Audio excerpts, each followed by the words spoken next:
Ya, bahan baku utama. Nah, dari probiotik tersebut itu bisa dikembangkan dalam banyak produk, baik bisa dijadikan untuk pengurai bahan pengurai pada pembuatan pupuk organik cair, pestisida nabati, maupun pengurai pada pupuk organik padat, dan juga mempercepat proses penguraian bahan organik yang ada di sawah. Artinya ketika lahan itu sebelum ditanam diaplikasikan probiotik dekomposer ini,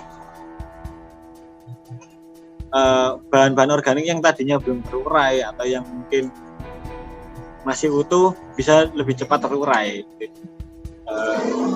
Katalis atau akselerator. Jadi bahan baku utamanya tetap sedulur papat ini, bakteri pengurai, bahan manis atau glukosa, zat mati atau air bersih, zat mati atau karbohidrat.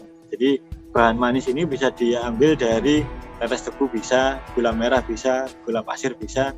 Artinya segala isotop dan isomernya glukosa itu bisa dijadikan untuk aktivator probiotik dekomposer tersebut. Sedangkan zat mati tidak hanya diambil dari air leri, bisa juga dari karbohidrat lainnya.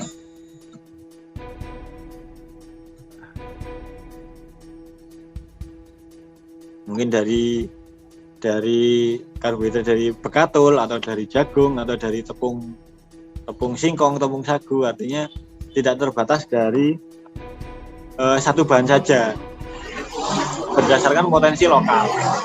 Artinya apa? Sepanjang perjalanan kami, justru lokal spesifik itu yang memiliki nilai efektivitas yang lebih tinggi untuk satu wilayah tersebut. Misalnya ketika di Jawa ini karena banyak digunakan budidaya padi, artinya beda cerita ketika di daerah Indonesia Timur mungkin banyak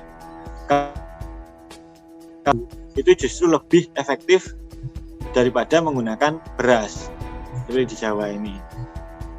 Itu juga sebaliknya ketika sagu diaplikasikan di tanah di Jawa tidak seefektif daripada beras. Artinya tetap siklus itu masih berlaku. Monggo Mbak Eri.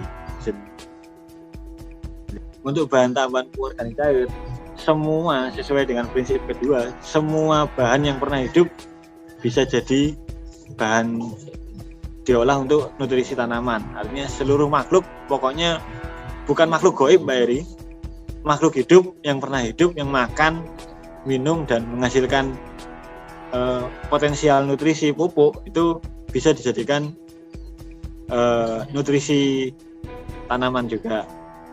Itu ada limbah buah, air kelapa, rempah-rempah, kotoran hewan, susu, tepung ikan, air cucian beras, kacang-kacangan maupun jerami. Artinya kalau bisa yang sudah tidak layak konsumsi manusia, itu seperti sisa sayur di rumah atau limbah sayur yang ada di pasar, itu bisa untuk dimanfaatkan sebagai nutrisi tanaman. Monggo bisa dilanjut Mbak Eri. Ya. Sedangkan untuk pestisida organik, artinya kalau yang empat bahan tadi sedulur papat itu dianggap sebagai bahan wajib, terus untuk pupuk organik cair itu bahan tambahan sebagai bahan sunnah, kita pakai sunnahnya. Kalau pestisida nabati ini sunnahnya sunnah muakkad Mbak Eri, agak ditekankan. Artinya sunnah muakkadnya seperti apa? Yang memiliki unsur rasa pahit, aroma wangi dan menyebarkan bau.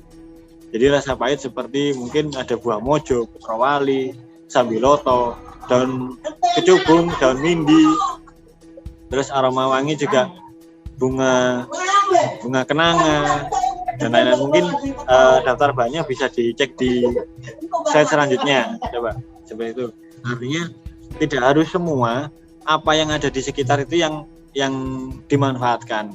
Rasa pahit itu berfungsi untuk mengacau sensor pengecap dari hama tanaman, organisme pengganggu tanaman. Terus aroma wangi itu sebagai pengacau sensor penciuman organisme pengganggu tanaman, dan penyebarkan bau seperti bawang merah dan bawang putih. Selain menyebarkan bau yang khas, fungsinya juga sebagai anti jamur. Nah, kalau dulu waktu saya kecil itu kena panu, sering sama mbah saya itu diolesi bawang putih sama laos. Itu kan ada anti jamur alami di situ kandungan ini. Nah, kalau untuk petani pada zaman dahulu, para leluhur kita mungkin ada istilahnya dengan parem wangi. Jadi langsung dideplok gitu, diperes, harinya dicampur di beras, terus berasnya disaur di tanah, istilahnya untuk kembang parani atau marem wangi. Nah, di tempat kami dari bahan-bahan tersebut coba kita fermentasi, artinya satu sisi ketika difermentasi sudah terjadi proses dekomposisi tanpa mengurangi rasa pahit, aroma wangi dan sifat yang menyebarkan bau itu, sebagai metabolit sekunder dari bahan tersebut, hasil penguraian dari penyusun bahan-bahan tersebut bisa digunakan sebagai nutrisi tanaman. Artinya berfungsi ganda, selain untuk pengendali hama tanaman, juga sebagai nutrisi tanaman yang ada di sawah. Jadi lebih difungsi. Monggo Mbak Eri. Nah, untuk proses fermentasinya perbandingannya seperti ini. Baik pupuk organik cair maupun pestisida nabati basically pada dasarnya sama untuk komposisi bahan bakunya. Cuman ketika pembuatan pestisida nabati, karena di situ ada yang mengandung rasa pahit, penggunaan aktivator glukosa sebagai aktivator tidak sebanyak pada pupuk organik cair. Jadi ketika pupuk organik cair, pengalaman kami untuk satu drum 150 liter itu biasanya 4 drum atau 6 liter. Kalau proses pembuatan pestisida nabati hanya cukup 1 botol atau 1,5 liter. Nah, tujuannya apa? Agar rasa pahit dari bahan-bahan yang digunakan itu tidak berubah menjadi manis. Yang tadinya harapannya itu bisa untuk mengusir dari rasa pahitnya, malah jadi semakin manis, malah enak dimakan nanti Pak. Itu seperti itu. Artinya untuk probiotiknya sendiri, untuk drum 150 liter minimal butuhnya 2 liter probiotik. Ketika pupuk organik cair, glukosanya butuh 6 liter, pestisida nabatinya butuh 1,5 liter. Karbohidratnya, kalaupun ada air leri, bisa diisi minimal 10 liter sampai 20 liter minimal. Kalaupun bisa dipenuhi malah lebih bagus, lebih kandungannya semakin kental, semakin pekat. Terus kalau tidak ada, bisa diganti dengan bekatul atau tepung beras. Kurang lebih biasanya kita pakai di ukuran 5 kilo. Nah, prosesnya ini berlangsung selama 1 bulan kalau volume 150 liter. Kalau volume yang tadi 20 liter itu hanya 2 minggu. Pengalaman kami seperti itu. Terus cara identifikasi kematangan itu dari aroma dan permukaan. Biasanya dijumpai jamur-jamur berwarna putih, kuning, kecoklatan. Aromanya juga khas seperti aroma fermentasi, seperti tape. Yes, kalau aroma fermentasi gimana ya jelasnya kan? Cuman seperti itulah khas ininya. Kalaupun aromanya itu masih busuk, bukan berarti itu rusak. Coba diamati kembali, apakah ada kebocoran atau terpapar sinar matahari yang ekstrim. Bukan berarti rusak, hanya mungkin prosesnya menjadi lebih lambat karena aktivitas bakterinya juga menjadi lambat.